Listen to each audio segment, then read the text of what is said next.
something.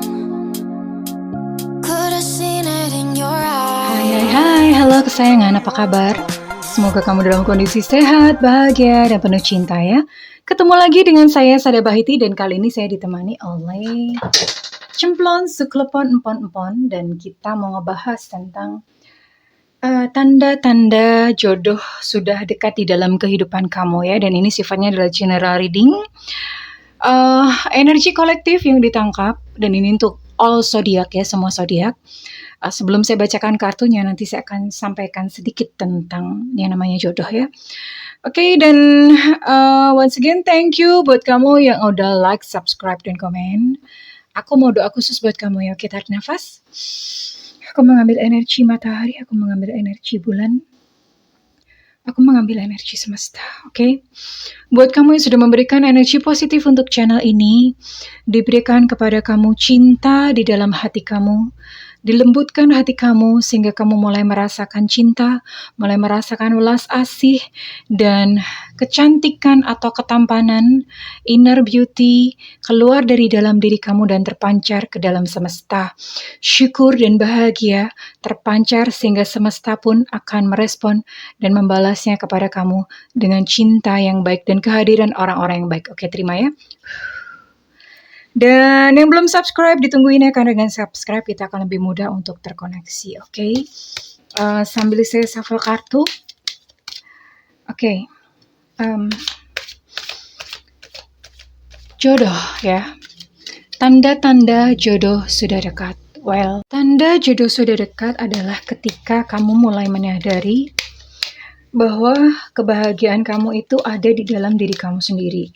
Tanda-tandanya adalah ketika kamu sudah bisa menerima dan bahagia bahwa being single is okay, artinya bahwa tidak menikah pun atau tidak jodoh datang atau tidak datang itu satu hal yang biasa, tidak ada efeknya sama sekali. Mengapa demikian? Karena itu berarti bahwa kebahagiaan sudah terletak di dalam diri kamu sendiri, bukan tergantung kepada orang lain. Ya, seseorang yang sudah nyaman dengan dirinya sendiri, yang sudah bahagia dengan dirinya sendiri, itu terlihat sangat menarik ya. Terlihat sangat menarik, terus kemudian ya biasanya seperti itu semesta kehadirannya. Bukan hanya kepada jodoh sih, untuk segala hal yang termasuk kesuksesan, keberhasilan. Semesta memiliki sistem bahwa ketika kamu sudah mulai bisa melepas kemelekatan, justru yang diharapkan itu malah datang. Sebetulnya nggak diharapkan juga ya, karena harapan itu termasuk kemelekatan ya, berharap itu masih melekat. Nah, pada kondisi ini biasanya sudah nggak berharap lagi, tapi tidak berharapnya bukan berupa apati kayak pesimis, itu bukan. Lebih kepada sudah merasa nyaman, sudah bahagia dengan diri sendiri ya. Jadi udah bahagia begitu saja. Ada pasangannya, syukur, alhamdulillah, enggak pun juga tidak apa-apa. Kayaknya saya tumpuk aja ya, kan ini kartunya lumayan banyak.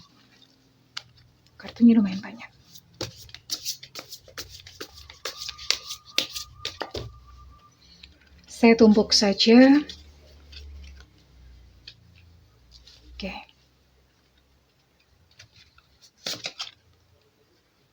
Oke. Untuk tarotnya di sini ada Sage of Wands dan juga ada Two of Pentacles reverse. Ini banyak banget ya, saya pakai berbagai macam oracle. Untuk menguak luka-luka batin juga. Menguak apa yang belum beres, karena mengetahui akar dari sebuah emosi itu akan menyembuhkan dan kamu bisa menuju menjadi satu pribadi yang peaceful, yang utuh. Oke. Aha.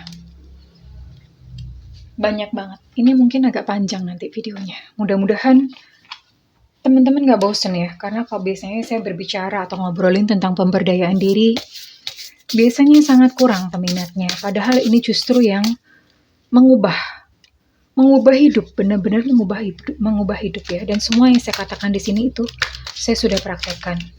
Jadi saya bukan hanya sekedar sharing tentang teori, no.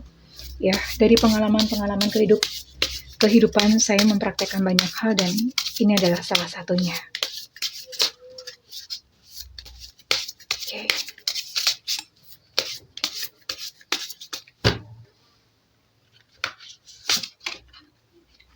Oke.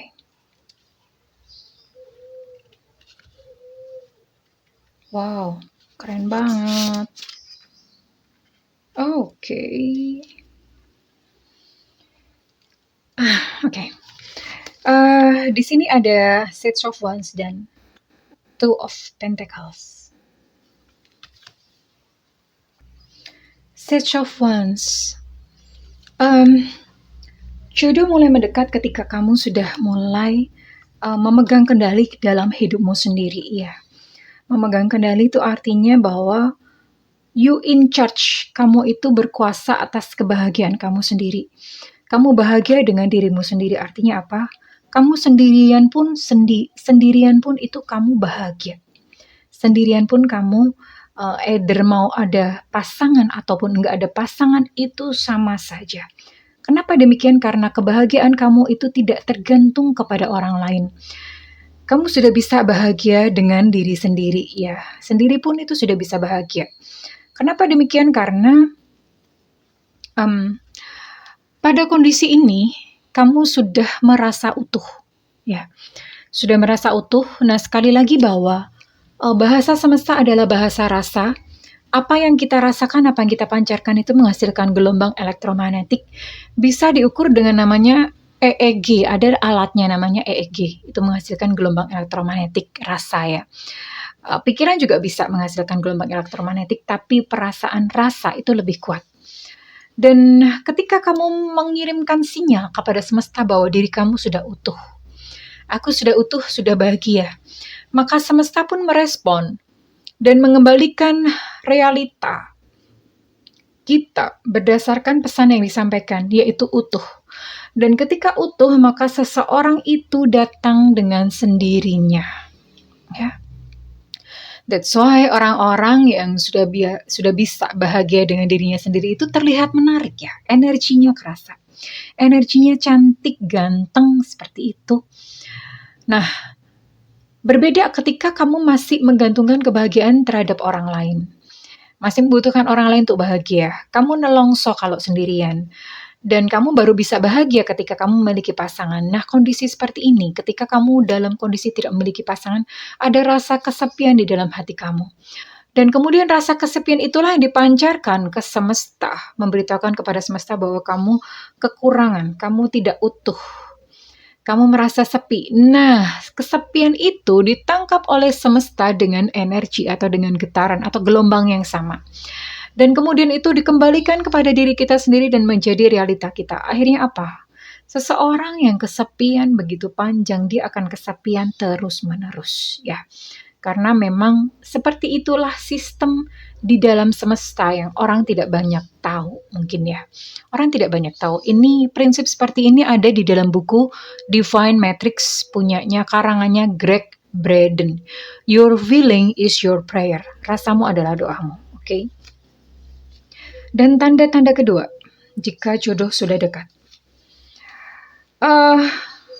Pada titik ini kamu sudah berhasil menata keuangan. Apa hubungannya sih, Kak, menata keuangan dengan jodoh? Menata keuangan itu saya tidak berbicara tentang misalnya kayak berlimpah-limpah, kaya raya, tajir melintir, kiwir-kiwir. Bukan seperti itu juga gitu, ya. Seberapapun yang kamu punya, itu kamu sudah mulai bisa menata dengan bijaksana. Kenapa? Ketika sudah berhasil menata keuangan, jodoh itu sudah dekat karena kamu sudah bisa menguasai keinginan diri, ya. Keinginan diri. Biasanya seseorang yang hatinya masih kosong, itu dia akan mengisi dirinya dengan barang-barang, mengisi dirinya dengan orang, ya. Salah satunya ciri-cirinya adalah orang yang hatinya kosong. Salah satunya adalah dia punya banyak keinginan, pengen beli ini, pengen beli itu, boros, tidak bisa menguasai diri, ya. Itu karena ada kekosongan di dalam hatinya. Prinsipnya adalah hatinya kosong, maka dia akan mengisinya, barang-barang dan uang. Yang kedua, mengisi dengan uang, mengisi dengan orang, kok uang sih? Mengisi dengan orang. Akhirnya siapapun yang datang di dalam kehidupan kamu, itu kayak udah sikat aja gitu. Perkara hasilnya nanti gimana terserah. Sikat aja. Why? Kenapa? Waisenme? Karena kekosongan itu perlu diisi. Jadi ketika dia melihat ada kayak semacam orang nganggur atau barang nganggur, itu dia akan segera memasukkannya. Karena feeling complete-nya atau merasa utuhnya itu tadi berdasarkan faktor eksternal gitu ya. Salah satunya ini tadi. Nah, seseorang sudah bisa menata keuangannya. Dia sudah merasa utuh, sudah merasa cukup ya. Dia tidak perlu kayak memboros-boroskan uang atau kayak ada semacam greedy terhadap uang, itu sudah tidak ada lagi ya. Karena dia sudah penuh. Oke, ini masih banyak banget. Mudah-mudahan teman-teman gak bosan. Allowing. Radical acceptance say yes.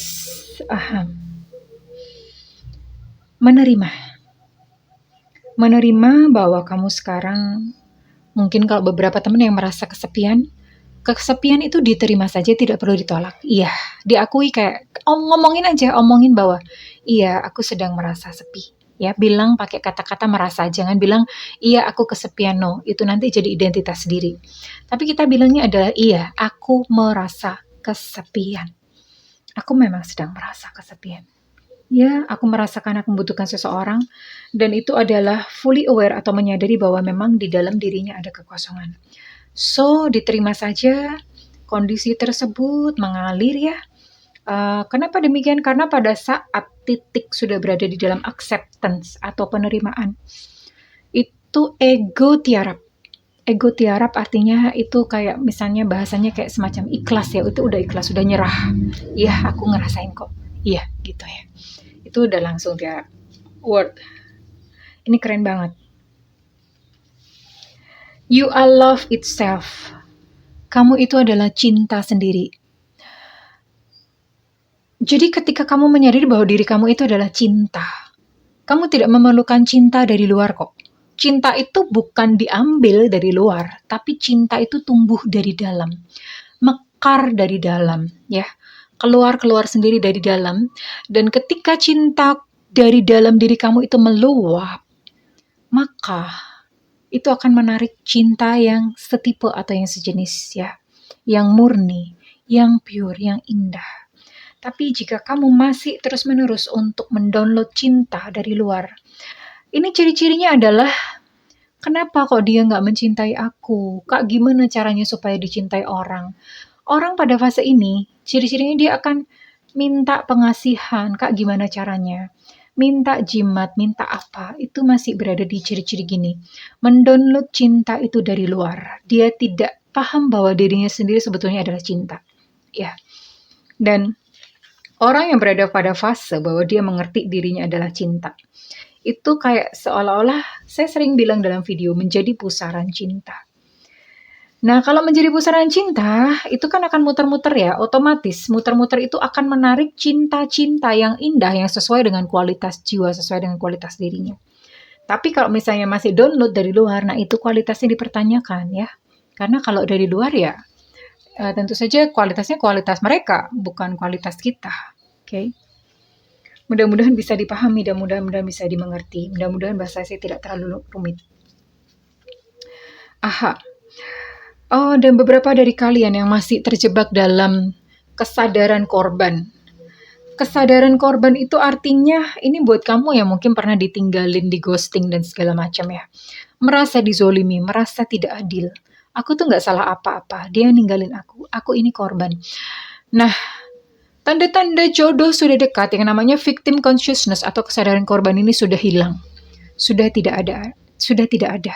Tidak lagi menyalahkan yang di luar. Karena pada titik ini, kita akan menyadari bahwa semuanya itu adalah gambaran atau cerminan dari diri kita sendiri ya. Kita mengundang realita kita sendiri. Prinsipnya seperti itu. Nah, kalau misalnya masih berada dalam kesadaran korban, ini sekalipun ketemu orang pun, itu akan melukai dia lagi, terus begitu sampai dia bisa keluar dari yang namanya kesadaran korban. Ya, itulah karenanya makanya saya jarang mengajarkan untuk meladeni ego seorang korban terzolimi, merasa diperlakukan tidak adil, terus kemudian berharap bahwa yang menyakiti itu kena karma, itu adalah kesadaran korban. Ya, maafkan dia melukai kamu. Ya, maafkan dia melukai kamu dan sadari bahwa kamu pun turut mengundang orang yang melukai kamu tersebut. Sadari itu, bukan melulu menyalahkan pihak luar. Karena segala sesuatunya yang terjadi dalam kehidupan kita adalah kita sendiri yang mengundangnya. Temptation. Oke. Ini sepertinya ada satu kartunya tadi. Di sini temptation versus passion. Tidak lagi mudah tergoda ya. Tidak lagi mudah tergoda. Maksudnya tergoda ini saya berbicara tentang about sexually. Ya. Kenapa demikian? Karena ketika seseorang yang mudah tergoda, itu once again dia tidak bisa menguasai diri, ya. Dia tidak menguasai diri dan akhirnya menyerah kepada yang namanya ego, nafsu, ya. Menyerah kepada ego, menyerah kepada nafsu. Dan ketika seseorang berada fase ini jauh nih, masih jauh banget. Paling-paling kalau misalnya ketemu dengan orang, ya akhirnya cuma having fun doang. Having fun, having sex, and then leave. Begitu melulu ya, tidak akan pernah ada yang menemukan cinta sejati. Karena kenapa? Memang kebutuhannya ini masih di cakra dasar melulu, masih di cakra seks melulu ya. Temptation, godaannya banyak di sini, masih mudah tergoda. Nah, ketika seseorang yang sudah utuh, tidak mudah tergoda, dia mengerti bahwa kualitas diriku tuh nggak sembarangan. Aku tidak akan memberikan sembarangan diriku ini kepada orang begitu saja. Ya, dia bisa menghargai diri sendiri. Nah, pada saat seseorang pada fase dia bisa menghargai diri sendiri, tidak mudah tergoda, itu adalah satu tanda atau jodoh bahwa jodoh sudah dekat. Oke. Rasa bersalah sudah mulai hilang. Memaafkan diri sendiri, ya. Memaafkan diri sendiri, mulai bisa menerima bahwa oh ya, aku pernah melakukan kesalahan. Oh ya, aku pernah bodoh, aku pernah gagal, aku pernah melakukan kesalahan, tapi itu aku yang dulu. Aku yang sekarang adalah aku yang baru, ya. Jadi mulai bisa memaafkan diri sendiri. Kenapa demikian? Ketika kamu merasa bersalah, maka sebenarnya realita kamu itulah yang menghukum diri kamu sendiri, ya. Mudah-mudahan gak sulit. Buddha kadang-kadang susah menemukan satu bahasa. Ketika kamu memancarkan rasa bersalah, pandangan kamu terhadap kehidupan itu yang akan mengundang realita dalam hidup kamu sendiri. Kamu merasa bersalah, kamu merasa berdosa, wah itu banyak itu. Nanti akan banyak kejadian-kejadian negatif yang akan datang kepada kamu. Kenapa? Kamu kayak seolah-olah mendatangkan hukuman buat diri sendiri. Iya aku salah, hukum aku, seolah-olah berkata seperti itu. Tanpa sadar. Tapi it's system. Ini ada di dalam sistem dan karena itu berhati-hati dengan rasa bersalah. Tanda jodoh sudah dekat adalah kamu sudah mulai enjoy dengan diri kamu sendiri. Kamu melakukan apa yang kamu suka. Kamu nyaman gitu. Kamu melakukan hal-hal yang tidak perlu lagi penilaian orang. Kamu sudah menemukan sesuatu yang buat kamu asik itu dalam dunia kamu sendiri. Memiliki dunia sendiri ya. Terus kemudian di sini kamu sudah mulai bisa, kamu banyak menolong orang, ini helpful people. Kamu mulai banyak memberikan pertolongan kepada orang, ya. Kamu mulai berbagi kasih sayang kepada sekeliling, kepada semesta. Inilah yang namanya pusaran cinta. Karena menjadi pusaran cinta, otomatis tumbuh cinta yang meluap-luap dan kamu pun mulai bisa mencintai semua makhluk. Ini adalah tanda-tanda jodoh sudah dekat. Communicate clearly. Kamu mulai bisa jujur, berterus terang. Artinya begini, kalau kamu tidak suka atau kamu nggak mau, kamu akan jujur. Kamu bisa berkata, tidak, saya tidak mau. Tidak lagi mengikuti apa kata orang demi menyenangkan orang. Kamu tidak takut menjadi seseorang yang berbeda. Ya, apapun kata orang, kamu akan tetap firm atau tetap bertahan pada jati diri kamu sendiri. Nah, ketika seseorang yang sudah mengerti jati dirinya itu, jodoh akan datang. Sudah dekat, ya. Jodoh sudah dekat. Kamu kalau mau ngomong iya, ya iya. Kalau merasa tidak, ya tidak. Komunikasinya jelas, ya. Bukan di mulut ngomong apa, tapi di dalam hati rasanya enggak. Nah, itu terjadi namanya kontradiksi, ya. Tapi pada titik ini, kamu sudah mulai bisa jujur. Bukan hanya jujur pada diri sendiri, tapi juga jujur terhadap orang lain. Well, kurang lebih ini adalah tanda-tanda jodoh sudah dekat dalam kehidupan kamu. Mudah-mudahan bisa dimengerti semua bahasa saya dan pembahasan saya. Well, siapapun kamu yang sedang menunggu jodoh saat ini, bahagia dan tenang ya, percaya bahwa ada seseorang yang baik yang ada di depan kamu. Well, oke, jika kamu merasakan manfaat dari video ini, saya minta feedbacknya di kolom komentar. Dan buat kamu yang ingin melakukan personal reading, silakan hubungi nomor yang tertera di kolom deskripsi, tentu saja berbayar. Dan buat kamu yang tidak memiliki budget, silahkan nyalakan loncengnya, Bunda sering banget live. Demi apa? Demi kamu, sayangku ya. Oke, well, thank you semuanya kesayangan yang sudah menonton. Aku berdoa khusus buat kamu, supaya kamu merasa utuh ya. Ketika kamu merasa utuh, yang di dalam tertata, yang di luar akan tertata dengan sendirinya. Selamat menjadi pusaran cinta, sehingga ke dalam hidupmu, kamu akan datang orang-orang yang baik, yang menerimamu apa adanya, yang sayang hanya kepada kamu. I love you kesayangan, bye-bye.